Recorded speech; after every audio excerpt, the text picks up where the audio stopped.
What's up guys, English Dan back with another video. So I have been using the new Infinix 08 cell phone. Been using this now for about 2 weeks as my main device. It's a $250 device and it's got quite a lot going for it. But does that mean it's still worth your purchase? Let's find out.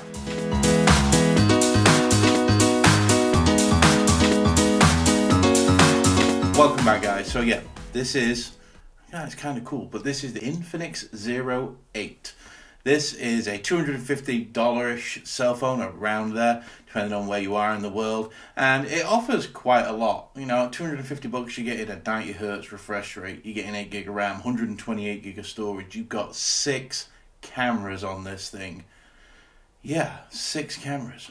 Comes with Android 10, but it does have their own skin on there, which is the XOS 7. I'll get more into that shortly. 4,500 milliamp hour battery, side mounted fingerprint sensor. It's one of those combos where it's the power button and the fingerprint sensor. And it mentions something about liquid cooling. I've never ripped a phone down and I'm not going to do this one. Maybe that other guy who also has no hair could do that in the future. But no, we'll just go with it. It says it has it, so we'll just pretend that we know it does. Whatever. If it does, it's great. But yeah. Chipset in this is the MediaTek G90T, and it's actually pretty nifty. Anyway, let's have a talk about the design and how it is to use this phone. So the design of the phone itself, I actually quite like. It's very different, it stands out, and the reason it stands out is because of this backplate. If you can see here, let me get that zoomed in and focused in for you. It has this diamond design that houses 4 of the 6 cameras, then you get this matte finish here with the V that matches the bottom of the diamond, and it's still matte finish below, but it's a brighter silver with the Infinix branding on there. It is a plastic back. It does get scratches. I do have a couple of little marks on mine from where I've been using it. It does come with a case, but I've been using it without a case. But design wise from the back, I think this thing looks pretty good considering it's a $250 phone. They've gone out of the way for it not to look like everybody else's device. Then we get round to the front and you have this massive 6.85 inch Full HD Plus display. It is an LCD display. It also houses a cutout at the top here. Let's get that in so you can see. It has a cutout there for 2 cameras. The cameras on the front of this thing are 48 megapixel and an 8 megapixel wide angle. So pretty well covered when it comes to cameras on this. The rear camera is 64 megapixel for the main, has a 8 megapixel ultra wide, a 2 megapixel macro and a 2 megapixel depth. I'll get more into that though later.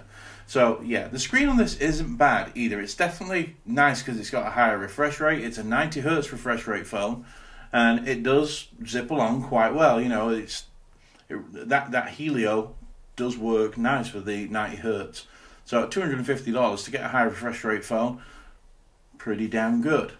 So another thing about this is on top you don't get anything. It's just a plastic rail all the way around.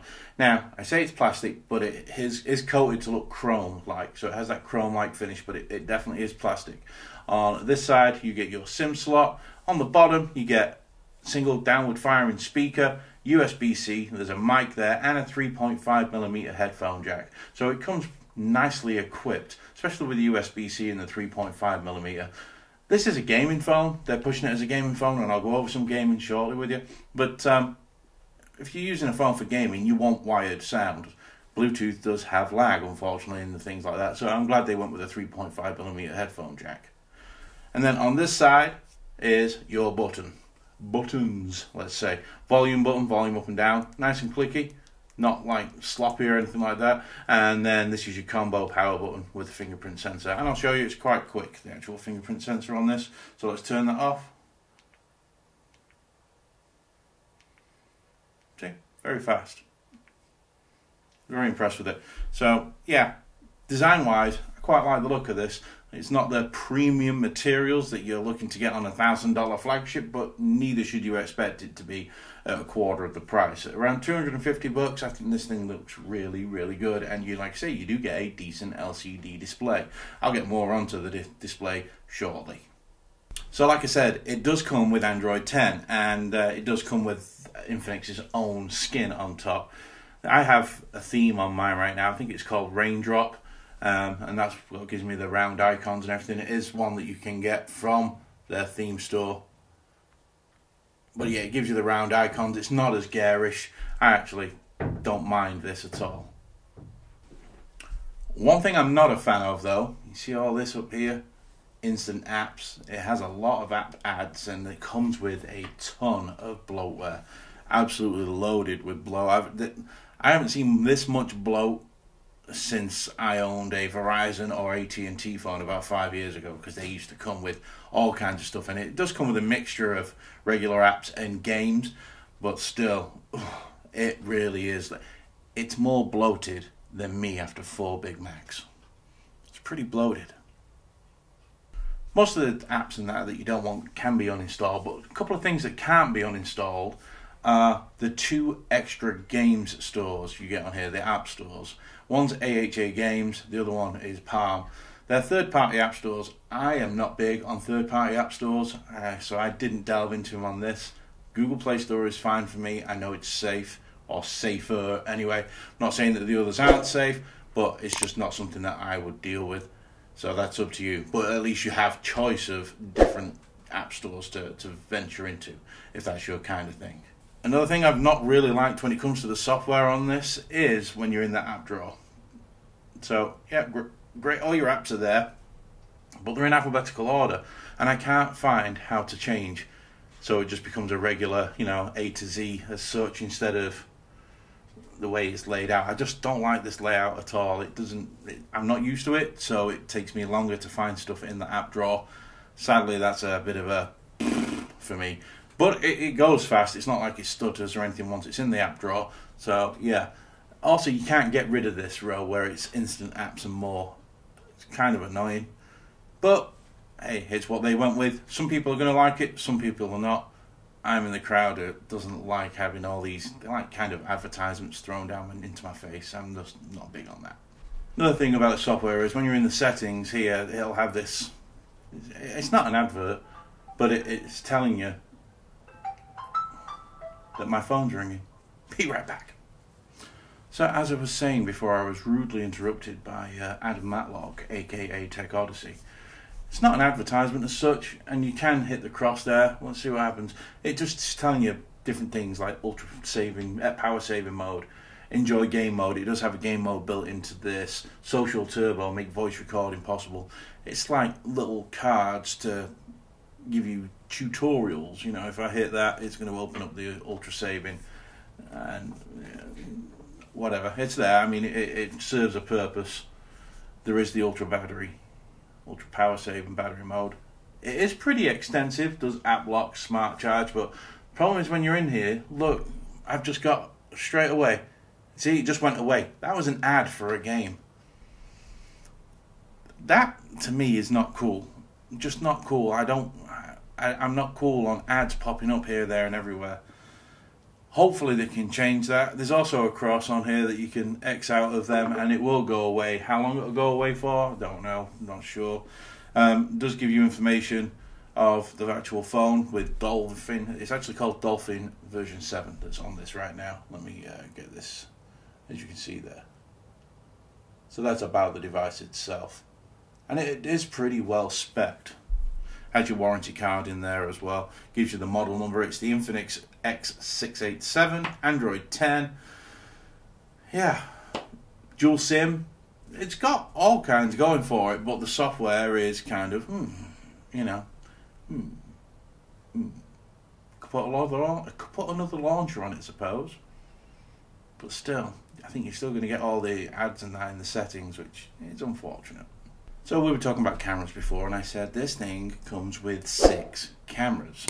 And it does. So like I was saying, you get a 64 megapixel main camera, so that's number 1. You get an 8 megapixel wide camera, that's number 2. These are all on the back, by the way. You then get a 2 megapixel macro camera and a 2 megapixel depth sensor to help with the portraits.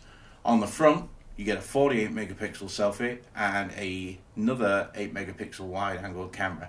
Now don't get me wrong, you're not going to go into this thinking you're going to get pixel quality photos or anything like that. But the photos are usable. They're not the best. Let me just take a quick picture now in lowish light. I've got my light in front of me, and I'll take a picture right here quick. So I find it does overexpose a lot, but let's take a picture. Okay. So it's actually not that bad. It's smooth, but it's detailed, and for social media and things like that, you're not going to have a problem. They're more than usable. I mean, you can go in there and you can edit it down a little bit so it's not quite so bright. But they are more than usable. They do come out mirrored, I find, so you might want to flip them over, but it does give you the option in the edit to flip them over. That's the selfie camera, the main 8 megapixel selfie camera. Let's have a look at the wide angle camera. So this is the wide angle shot.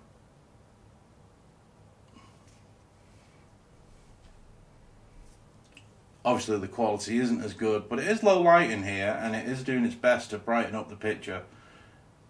It's not bad. Again, for social media, Facebook, Snapchat, whatever, you know, it's going to be perfectly fine, usable. It's not, you know, it's not a horrible mess. It's not like you're taking a picture with a potato. I know plenty of cameras that look like a sack of spuds. This one isn't. It's a pretty decent camera when it comes to photography. Video, on the other hand, it just misses the mark. It doesn't do a very good job. Everything's blown out, overexposed. I haven't got any samples because it just was that garish. It's just, video-wise, it's not great. Photos, it does pretty well. So let's show you the rear camera. This is they call it bokeh, which is portrait mode. I've just moved it down to like an f2.8 it is right now. It's nice that you can actually change that, but let's see how this goes. Let's use this camera here. Ooh. Look at that good looking chat. Right, let's see. It's come out quite well actually. I have definitely seen worse when it comes to portrait pictures. Can't see a lot of the blurriness behind me, but the cutout is pretty good. It's got all my glasses in there and my hat, the facial hair is in there. So yeah, the cameras are more than adequate. You're not going to be disappointed, I wouldn't have thought, at paying this much money and getting these cameras. They do work pretty well. 4,500 milliamp hour battery. Battery is fine on this thing. Gets me comfortably through a day easily. Probably a day and a half, maybe day and 3/4. It's not an issue. It does have the battery saving mode on here as well. That is quite aggressive, and it will eke out as much as it can out of that battery before it will die. So battery life on this is good. So if that's a concern of yours, at $250, this has got a really, really good battery. Just before I get into the next segment of gaming, this is what I've been wanting to show you. So when I pull down the front screen for the notification shade, advertisement, advertisement, advertisement, advertisement. That isn't cool.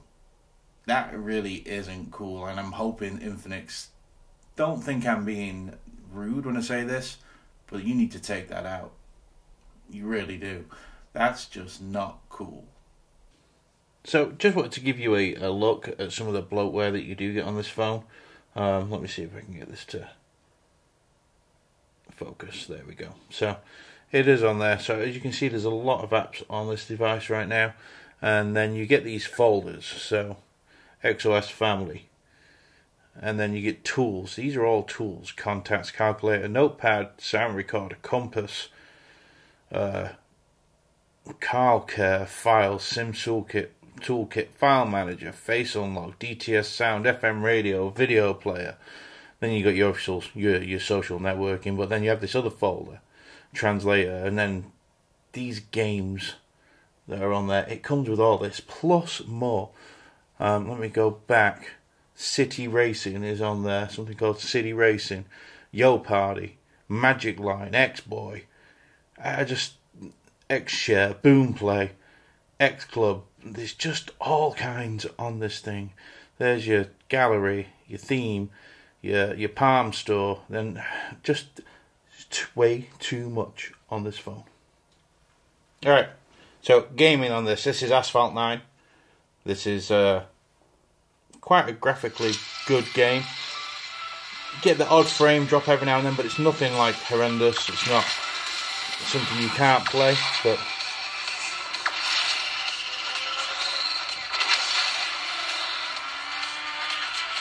so you've got a couple there at the start.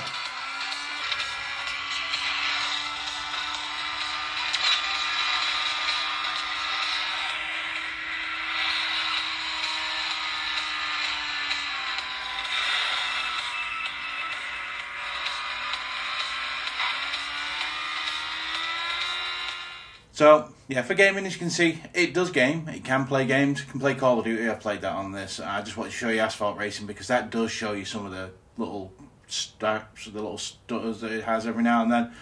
As you can see, some of them can be quite long, but it doesn't stop you from being able to play the game, let's say. So, for the money, I'm quite impressed with this so far. It does have the same processor in. Like I say, it's the MediaTek Helio G90T. That's also in the new blue gaming phone, so it is made for gaming. So yeah, at $250, you can't really go wrong for it as a gaming device. So overall, what do I think of the $250 Infinix 08?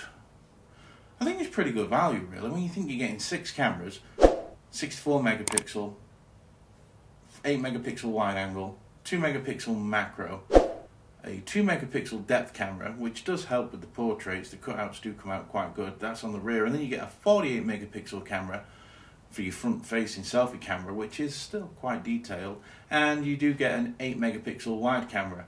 They do have a night mode. Video's not great on it, but the screen is pretty good. It's a little washed out. I would like a bit of a color calibration tool maybe in a future update. If they could do it with this, it'd be nice so you could make it how you want it to be. Feels good. It's heavy without being too heavy. Has lots of options when it comes to 3.5mm headphone jack, USB-C charging, fast charging up to 33 watts as well. It does come with a fast charger in the box too. Comes with a case. I think it's a really good value. My biggest problem with this phone is the amount of bloatware on there. You don't really need 2 extra app stores, and you don't need all these apps and advertisements.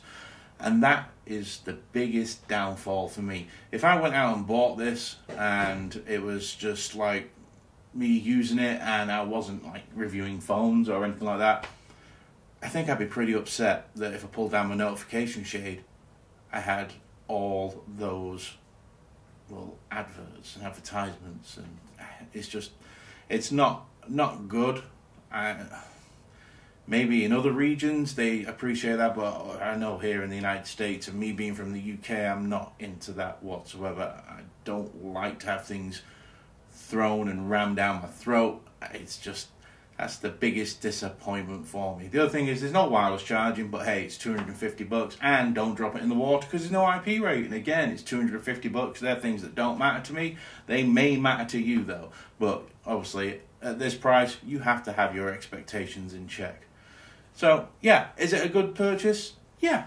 Did it work here on my T-Mobile? No, I only got 2G. But elsewhere in the world, it could be good for you.